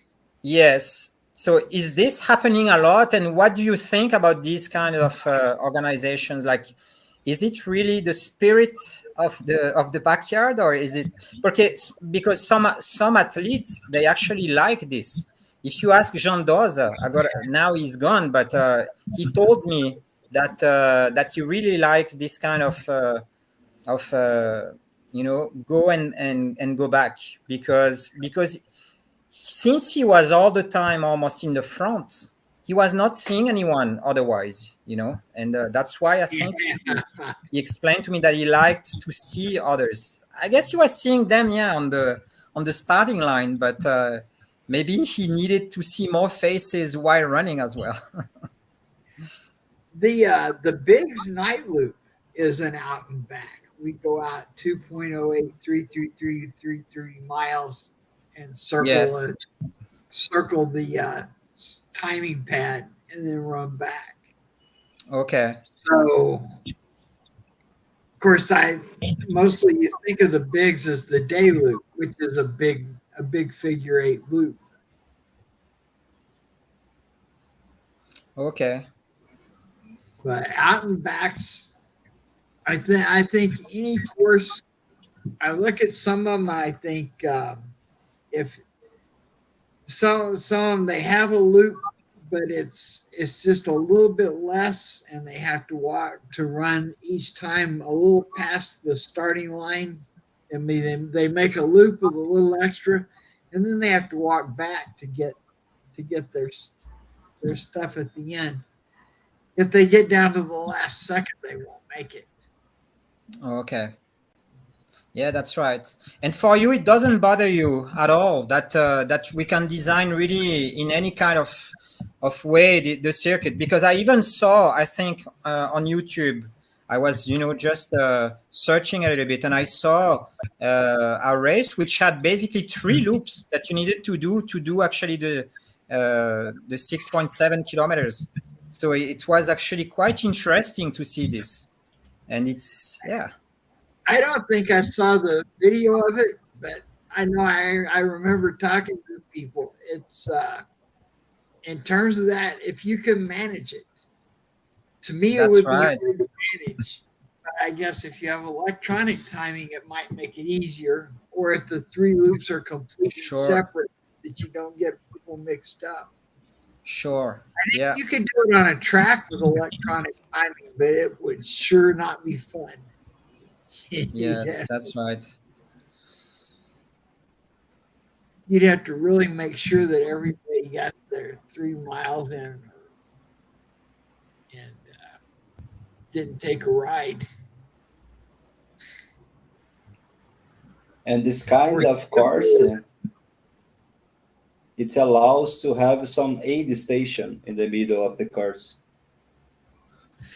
It is allowed. We talked about that earlier in regard to like in Saudi Arabia and Dubai and India, that they had races where it's just so hot that they had to have a water station half through. I don't think anybody has a real aid station, but you can't carry enough water if it's 45 degrees. Mm-hmm. Yes, Francisco was saying to us that it was so hot in Pedro de Toledo because it is a course close to the seashore. So it was so hot that he left some water to the athletes to throw in their faces, in their bodies, to refresh. Yes, when it's humid next to water, it gets really humid. It makes it worse. Mm-hmm. Yes. Well, bom, Anderson, sua vez. Vamos falar aí da sua backyard, Valença, Rio de Janeiro. Conta um pouquinho pra gente aí qual data que vai acontecer, como que é o percurso. Boa noite a todos. Boa noite, Lazarus. É uma honra poder estar aqui participando dessa live junto contigo. E também me sinto honrado de poder estar fazendo parte, né, deste formato, poder estar organizando a backyard em Valença, no Rio de Janeiro, no Brasil. Eu estou muito feliz de estar organizando esse formato. A gente está organizando a Valença Backyard dentro de uma fazenda, né, a Fazenda Campo Alegre, que é a fazenda onde nós casamos. Então, a gente está no nosso quintal, né? Está na nossa casa lá. Né? Então, o lugar é muito bonito. Eu costumo dizer, né, que eu não sei se a fazenda é mais bonita durante o dia ou durante a noite por conta da iluminação da fazenda. Realmente é lugar para casamento. Né? E nós fomos muito bem recebidos lá e eles estão dando todo apoio para a gente realizar uma prova bem bacana. A Valença Backyard vai ser realizada no dia 23 de setembro, com a primeira largada às 10 horas da manhã. Vai ser um bate e volta, onde a gente vai passar por vários lugares lindos, né? Com tanto a fauna a flora do local. Essa fazenda, ela é uma das fazendas que conta a história de Valença e do ciclo do café. Então, tem casarões, tem vários pastos com gados. Então, assim, quando eu fui reconhecer o percurso, né? Então, os gados iam no pasto correndo do lado, vários cantos de aves. Então, o lugar vai ser muito bacana e vai ser uma live muito boa mesmo, né? Uma vibe, né? Uma vibe está na live aí, né? Vai ser uma vibe muito boa lá dentro dessa fazenda. Eu queria aproveitar, né, e perguntar para o Lázaro, né? Diz que tem vários amigos aqui no Brasil. Perguntar para ele, o Felipe, se o Lázaro conhece o Brasil, se ele já esteve aqui no Rio de Janeiro e se ele gostaria, né, de estar aqui com a gente, né? Seria muito bom para backyard no Brasil, né? E uma grande oportunidade para ele, quem sabe, de conhecer o Rio de Janeiro aqui, conhecer a Valença Backyard e tocar o sino aqui com a gente aqui, tá bom? Quanto de ganho de elevação, Anderson, tua prova? Nós vimos vários percursos, né? Que essa fazenda é muito grande, tem várias estradas. Então, a gente preferiu, né? Deu prioridade para o percurso que o atleta pudesse girar mais. E para aqueles atletas iniciantes, né? Começarem bem, né? Conhecerem a prova, conhecerem bem. Então, a gente está com um ganho de elevação de 14 metros. São 14 metros de elevação a ida e volta, né? Os 6.700 metros tem 14 metros de ganho de elevação. Bom, muito bom. Impressionante. Dá para girar bastante aí. Dá para girar bastante. Aqui tem um pôr do sol lindo, nascer do sol para quem virar aqui à noite, nascer do sol também muito lindo. É um espetáculo, né? Nós temos lá no Instagram vídeos, né, do reconhecimento do percurso, vídeos que foram produzidos pela fazenda também. Então, quem vê se encanta, né, com o local. É igual você mencionou, pegando um ganchinho aí, Felipe, igual o Anderson comentou, você casou aí tudo, né, tem toda uma história com a fazenda, e quem sabe muitos atletas brasileiros vai casar com a backyard em Valença, aí, ó, que legal. Já pensou? Well, Laz, you got an invitation.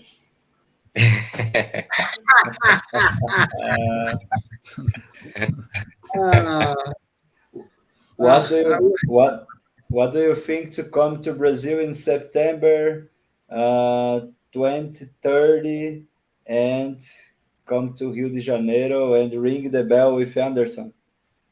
In 2030? 23 of September. I would, in which year? This year. 2030. Yes. Oh, this year. Yes. No, we have a race. Our race for the ages that goes through the 2nd of September, and then I would be going straight from there to the big, the Barkley Fall Classic in Frozen Head, and then 2 weeks after that is the Little Dog's backyard, and then 2 weeks after that one is the Bigs. So September will hardly even look like it happens. Mm-hmm. It's a pity. But you will have a lot of opportunities to come to Brazil because now we have 10 backyard ultras. In another year, there will probably be 20. Probably. And the Brazilian record will be 50 yards. Yes, we are supporting this. Well, Laz, he explained a little about his race. So his race will be inside a farm that they got married. So it is like their backyard, And this farm is like a historical farm that had the coffee harvest in the 19th, 20th century here in Brazil. So it tells the story in Brazil. And it will have just 14 meters of elevation gain. So it's a perfect course. And it's somebody's real backyard. Mm-hmm. It will be in Rio de Janeiro, but in a mountain region. So it will not be so hot in there.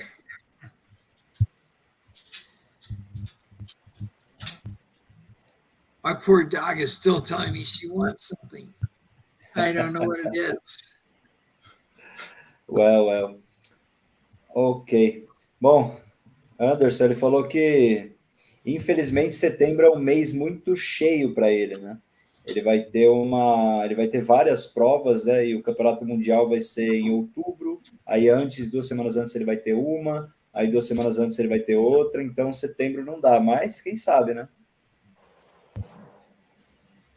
Vamos lá, a gente fica na expectativa. Eu queria fazer mais uma pergunta aí para o Lázaro. Quando ele criou o formato, né, se ele tinha essa expectativa de crescer como esse formato cresceu, né? No mundo, a gente está observando aqui no Brasil um crescimento muito rápido e muito bom, né? Eu não sei se ele teve essa expectativa. Essa é uma pergunta, depois eu tenho outra pergunta. Last, Anderson asked to you, when you created the Backyard Ultra, did you expect this successful around the world? I was only hoping enough people would like it that there would be one race that would be successful. Immediately people started saying they wanted to put on the same kind of a race. And it must have been the right idea because it keeps growing. This weekend, we ended up, there's been 1,032 or 1,033 people since last August to go 24 hours or longer. 1,033 people that did 24 hours. We're on pace to be between 2,000 and 2,500 for the year. Last year it was 1,172. So it keeps, and the year before that it was about 800. Mm-hmm. Each time you think that's so many, and then the next year it doubles. Anderson, ele falou que ele não esperava, né? Ele só queria que a corrida dele, né, fosse um sucesso, né? Ele só esperava isso, né? Ele tinha falado até anteriormente que ele estava com medo, né, de que não atraísse muitas pessoas, né, a corrida, e aí do nada explodiu, né? E aí ele falou que já tem milhares de pessoas que passaram das 24 horas, né, no mundo todo, e ele falou que nós já temos 78 países com esse formato. Pô, que legal. Diz para ele, Felipe, que ele está de parabéns por ter tido essa ideia tão brilhante, né? No meu caso, e no caso de, acredito que muitos corredores, começou ali com corrida de 5, 10, 15, chegou em 21, depois de 21 ele teve que pular para 42, né? Com uma certa dificuldade, né? Você vai subindo aos poucos e depois você tem que dar um salto muito grande, né? Então, a backyard, na minha opinião, e de muitas pessoas que eu converso, o atleta, ele que corre, está acostumado a correr 5, correr 10, ele vai lá, faz 6,700, 7, né? Aí ele faz mais uma volta, ele já correu 13, 14, né? E ele vai a cada backyard aumentando, né? E a gente vê atletas também que estão acostumados a correr 42 quilômetros, né? Uma maratona. Se você chamar o atleta para correr uma ultramaratona de 100 quilômetros, ele não vai, né? Ele acha que é uma maluquice. Mas numa backyard, ele que está acostumado a correr 42, quando ele dá por si, ele já fez 15 loops, 15 voltas. E ele correu os 100 quilômetros que ele nunca participaria, né? Então, esse formato, ele ajuda a gente, né, o corredor, né, o atleta, se superar, né? Ele ajuda muito a se superar. Então, assim, pergunto para ele se, quando ele criou esse formato, ele teve essa ideia também de ajudar as pessoas a se superarem, né, no formato, né? Cada um ter o seu... e alcançando o seu recorde pessoal aos poucos, e não como sair de 21 e ir para 42, por exemplo. Last, Anderson asked to you about when you created Backyard, you thought in help the runners to surpass their limits. Yes, it forces you to pace yourself smart.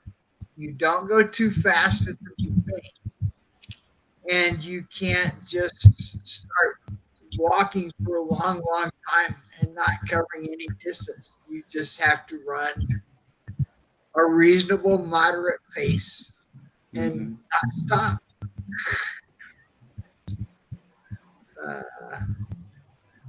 Yes. A lot of people are setting records for how far further than they ever expected they could. Yes. Ele falou isso mesmo, Anderson. Ele pensou nisso, né, que as pessoas poderiam superar seus limites, né? E o legal é isso, porque a Backyard, ela não é uma ultramaratona, né? Então você pode ir lá fazer 1, 2, 3, 4, e aí quando você vê, você já está superando seus limites já. Verdade. Diz para ele, ô Felipe, que só para fechar aqui um fato que eu acho importante, né? Boa noite, Vanusa. Boa noite, Vanusa. Vanusa, Las. Grande Vanusa aí que faz os bastidores com a gente aí, ó. É uma coisa interessante, né, que eu acho que vale a pena a gente comentar, né, que está acontecendo aqui na Valença Backyard. Nós temos uma corredora, né, que ela nunca participou de uma corrida, de uma prova. E a primeira prova que ela gosta de correr, mas nunca participou de uma prova. A primeira prova que ela vai participar na vida dela vai ser uma backyard, né? Ela vai participar com a gente aqui na Valença Backyard. Então, achei isso muito legal, né? É um fato histórico aqui pra gente, né? Sim. Com certeza. Michel, você tinha uma pergunta? Na verdade, eu ia fazer uma pergunta para o Lázaro, eu vou já fazer ela em português. Às vezes eu tenho essa impressão que esse quebra-cabeça do Backyard Ultra, eu tenho a impressão que o número de voltas é ilimitado. Aí eu quero perguntar isso para ele, o que ele acha disso, porque se você vê os belgas, eles pararam provavelmente porque eles estavam querendo parar, porque eles tinham que trabalhar também, eles não tinham planejado isso, mas eu tive a impressão que, assim, imagina 4 dias e 5 horas, o que é isso? É muita coisa, cara, é muita coisa. Isso me faz pensar que não tem limite, entendeu? Então, eu vou perguntar isso para ele, vamos ver o que ele vai... E isso, Michel, pegando um gancinho aí, os belgas, eles tinham mais perna para ir muito mais longe, acho que eles pararam mesmo, foi por conta do trabalho, ou algum outro compromisso, porque senão os caras estavam lá até hoje. Pois é, porque é bem misterioso, né, a parada deles, assim, juntos e tudo, assim, a tantas voltas. É bem estranho mesmo, né? Mas é verdade que eu acho que eles pararam também um pouco, porque eles tinham chegado a mais do que 100, porque eu acho que 100 é um número muito grande, né, de voltas. Aí eles fizeram mais uma e decidiram, nossa, a gente já fez bastante, já superamos o mundo inteiro, e agora, então, o que podemos fazer mais? A gente vai ter que parar mesmo, né? Michel, antes do Lázaro voltar, ele está voltando ali, você tinha perguntado para ele o que ele achava, né, do percurso, né, ser um loop completo ou ir de volta. Sim. Aí ele te respondeu? Ele respondeu, na verdade, mas assim, basicamente eu entendi que o que ele quis dizer é que a gente tem como fazer qualquer coisa. né? Porque eu até falei para ele que eu vi no YouTube um vídeo de um percurso que tinha 3 circuitos a fazer para fazer a distância total. E aí ele falou que nesse caso é mais difícil de manejar, claro, né? Porque se você vê 3 vezes as pessoas passar do lado da linha de chegada, largada e chegada, é complicado, né? Aí você tem que realmente ter mais controles, e aí isso complica bastante se você tem um número de atletas grandes, né? Sim. Faz a pergunta. Então, deixa eu fazer agora a pergunta para o Laz. Laz, I wanted to ask you what you think about this thought that comes all the time to my mind regarding a backyard ultra, because now, first I'm wondering if you were thinking at some point that we could reach more than 100 loops. Is that something that I had no idea how far they could go. Okay. By the time they got to past 70, I started thinking, I think they could go 6 days, and the next 600 miles, 6th day will be run in a backyard. Because what I'm thinking is that maybe there is no limit. Maybe the people who are going to really solve this puzzle, they are going to know exactly, because it depends a little bit on the circuit, on the weather, on many things. But if you have a weather that's quite nice, and temperatures that are not too hot and not too much elevation, I'm thinking that you don't need to rest much more than 10 minutes, per loop to actually not be in depth of sleeping, depth of sleep. So maybe it's unlimited. That's what I'm thinking. What do you think about this? I think 4 miles or 6.7 kilometers is a little too far for it to be unlimited. Okay. It will never allow you enough sleep. It may be sleep is the limiting factor to keep your mind sharp, so you remember what you came to do. Yeah, maybe. Time will tell. People that start on the 3rd day, sometimes they're not that mentally acute.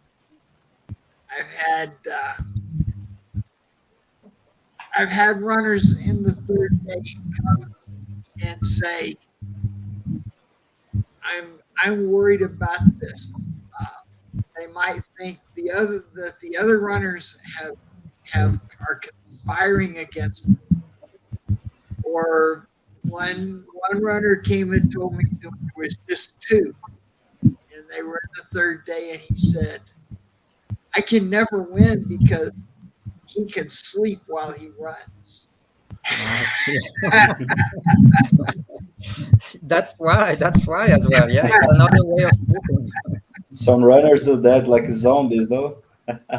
So I think the mind is the key.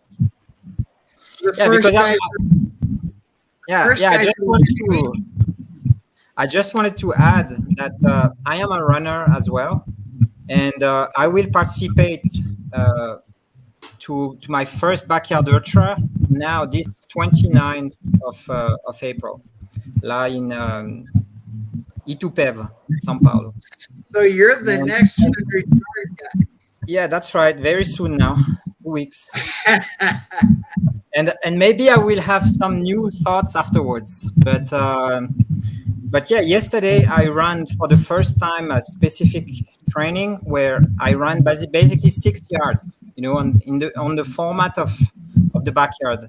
And I was very surprised that after 6 yards, which is, in this case, 42 kilometers, should be a little bit less, but in Itupeva, the circuit is about 7 kilometers. So that's why I did yards a little bit further than 6.7. And I was very surprised that, I had the impression of having run 20 kilometers, instead of 42. It's like I had run only half of it. And I stopped because it was the night and it was 9 p.m. and I just wanted to go to sleep, but I didn't have any. I didn't reach any limit, you know. And this is why I'm thinking that it could be unlimited, but only time will tell about this. What they say is, and you will see when you put one on and when you run one, it's easy until it's not. That's right. They're just, you run the laps and it's easy, and then you go out for one and you say, oh, it's not easy. That's right. But do you think it's more because of the body, or more because of the mind? Maybe it's more the mental side that says it's not easy. I think the mental side is the key. That's right. You have to, every hour you have to be mentally there so that you can go start. If you have a moment of weakness and you don't start, it's done. That's right. That's right. Okay, my friends, now we are almost achieving the 2 hours of conversation, and I would like to, well, introduce Vanusa, but Laz knows her more than me. Vanusa was the savior of Brazil when the first few people that were organizing backyards, even with Google Translate, could not fully communicate.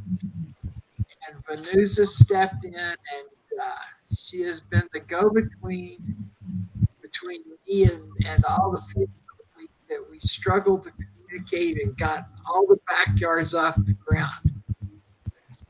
Without her help, I don't know where we would still be trying to get 8 yards in Brazil. Hello, Oi, Lazarus. Eu vou falar, daí o Felipe traduz aí. Eu quero agradecer o Lazarus, que eu lembro que na corrida de Pedro de Toledo, quando os meninos estavam para chegar perto dos 30, eu falei para o Renato, e daí avisei o pessoal lá, eu falei, olha, conversei com o Lazarus, se o pessoal quebrar o recorde, vai ter live com ele. E foi o que aconteceu, ele viajou, daí não deu para fazer antes, né? Teve a Barclay, enfim, teve um monte de situações que não deu para fazer antes da live. Mas a primeira coisa que eu pensei foi em eles terem a oportunidade de conversar com o Lazarus, né? E aí até eu falei, Felipe, é importante chamar esse pessoal que está começando a organizar para também ter a oportunidade de conhecer, porque o Lazarus, ele tem um carinho grande pelo Brasil e ele demonstra isso, e dá para perceber pela essa conversa que nós estamos tendo aqui, quase 2 horas, ele ouvindo o pessoal, e assim, a gente consegue ter um entrosamento de algum organizador ter alguma dúvida em relação à prova, qualquer situação em si, e eu ter a liberdade de poder chegar para o Lazarus, perguntar para ele se é certo, se é errado, né? Que nem teve aquela vez, eu acho que foi na prova de Franca, que o Cássio foi desclassificado, porque ele, na chegada, pegou um açaí e tal, né? Então, assim, tudo eu converso com o Lazarus para poder passar para os organizadores, e eu acredito que o Brasil faz tudo rigorosamente muito certinho, orientado diretamente pelo Lazarus. Então, eu quero que você agradeça a ele por esse entrosamento que ele dá essa oportunidade da gente ter. Okay, Laz, Vanusa just said thanks because you accepted the invitation about this live broadcast, because Vanusa had promised to the 3 champions in Pedro de Toledo Backyard Ultra that if they achieve the 30 loops, they would have the opportunity to talk with you, to have this live broadcast. And she also said about how you care with us here in Brazil, how you listen the new race organizers, how you clarify our doubts, and this is something that it's a lot to us here in Brazil. So we just thank you a lot about that. It was a lot of doing that I wanted to see Brazil succeed, but I had trouble communicating. And then Venusa came and found I can write to her, she can understand my thoughts and explain them. Because sometimes it's not just the words that make it hard to communicate between languages. And it only was that I found out maybe a month or two ago that Venusa didn't speak English either. She just is really good with Google Translate.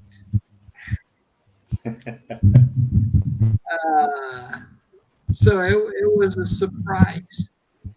But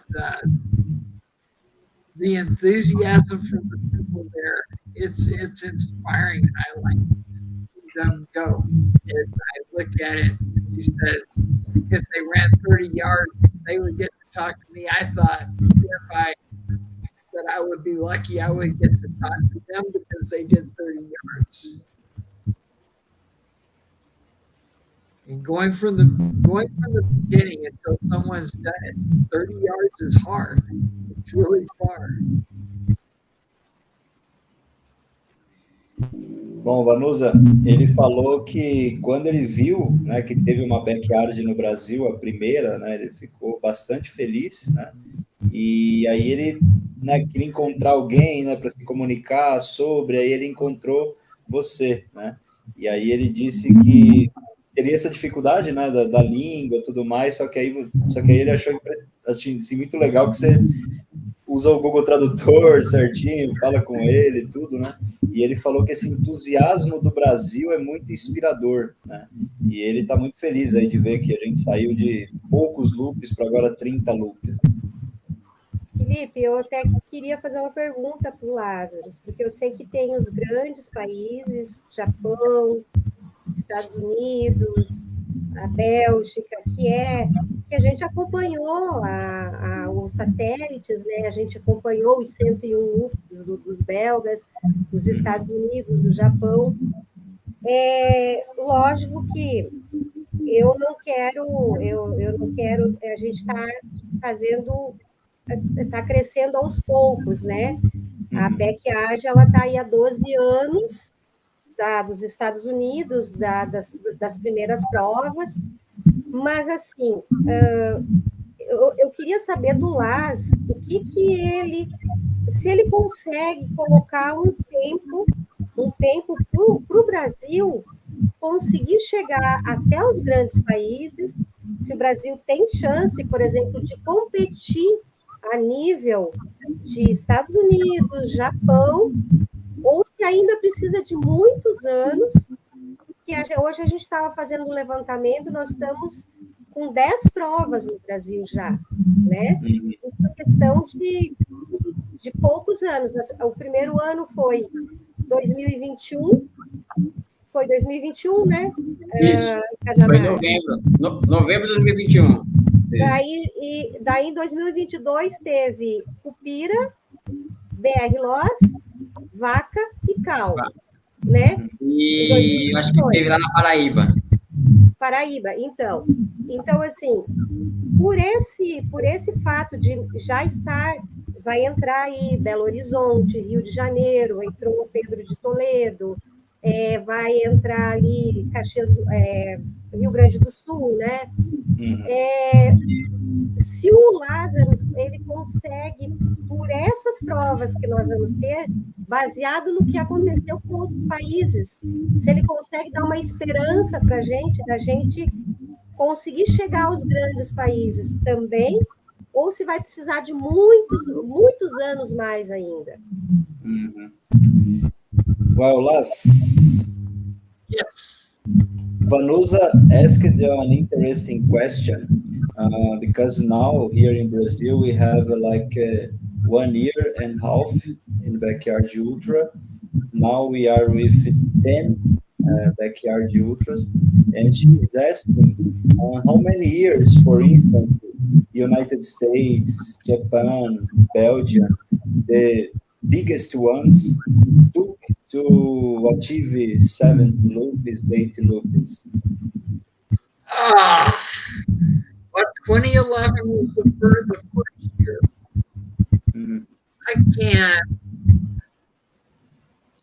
I can very quickly.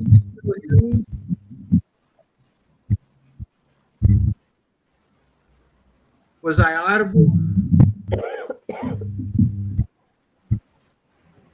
Has my sound gone off?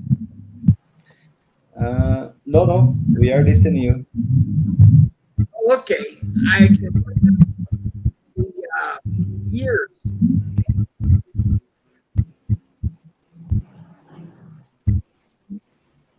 There we go. In 2012 and 2013, there were only 3 people that broke 24 hours, and the furthest was 28.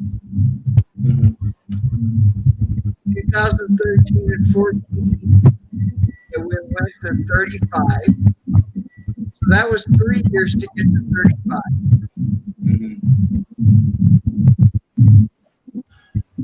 In 2015, it went to 49 in 4 years.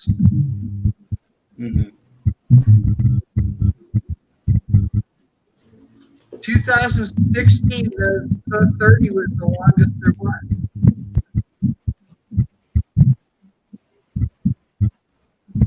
Then in 2007, it went to 36. We thought, it was 3 years around the same, that it would go further. But in 2018, it was 50. 2019 was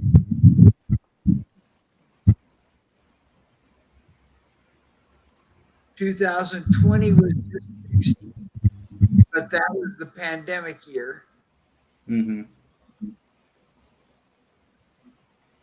21 was 81. 22 was 90.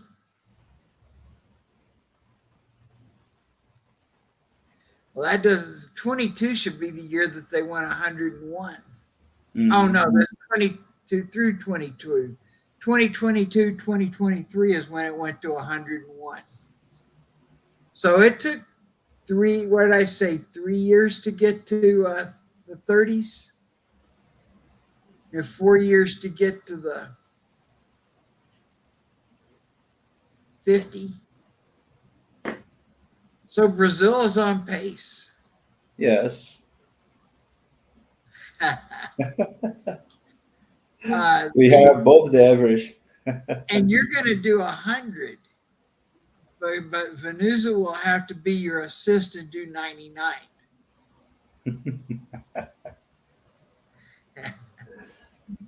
Vanusa, ele falou que a gente está bem na frente, viu? Porque ele falou que demorou uns 3 anos para chegar nos 30. Olha só.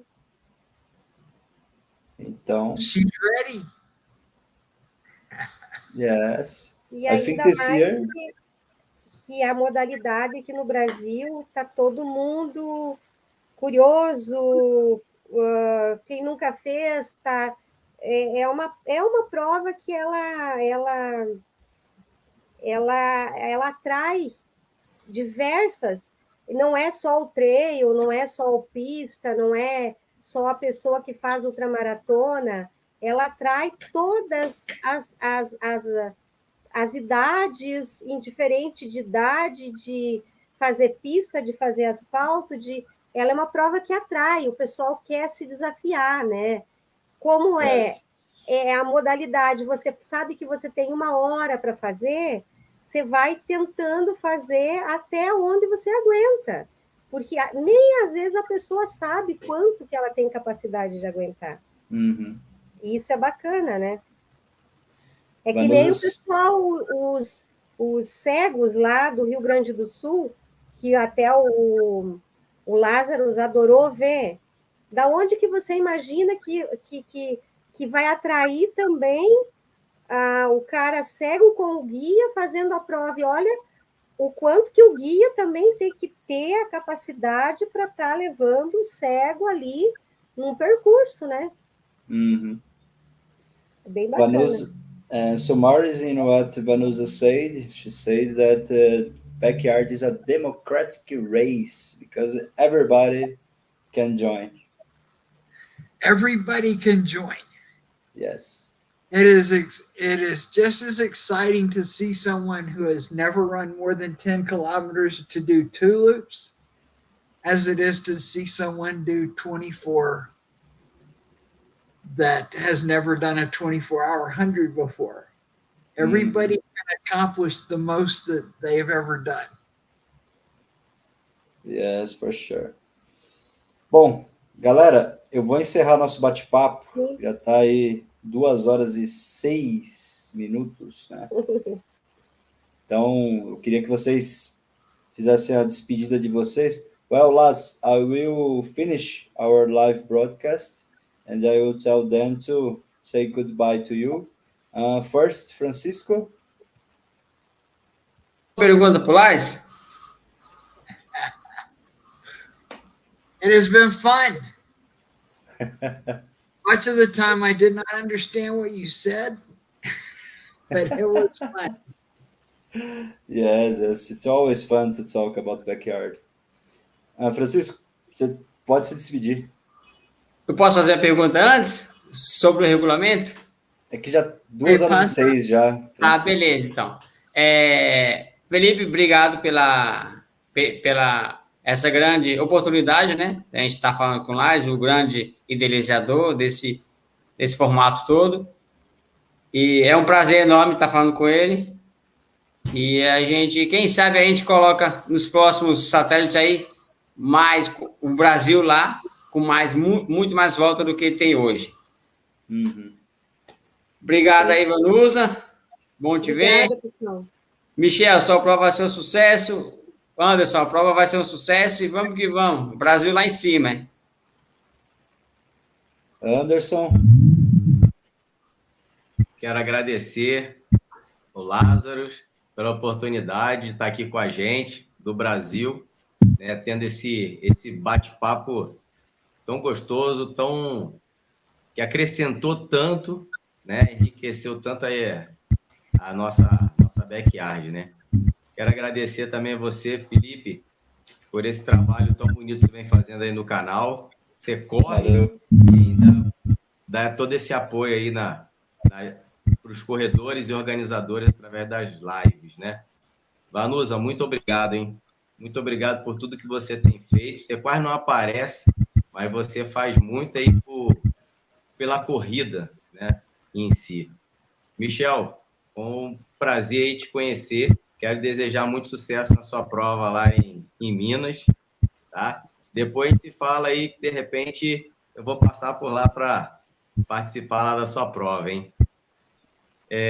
Chiquinho, porra, meu caro, muito obrigado, tá? Por tudo que você fez por mim lá em Pedro, Toledo, né? Para mim foi um ganho, foi uma aula, foi um aprendizado enorme poder ir lá ver contigo como é que organiza uma backyard. Você organizou uma prova muito legal, né? Nos deu a alegria do recorde e a gente vai fazer o máximo possível para apresentar uma backyard bem bacana aqui em Valença. Tá? Uma boa noite a todos aí e muito obrigado.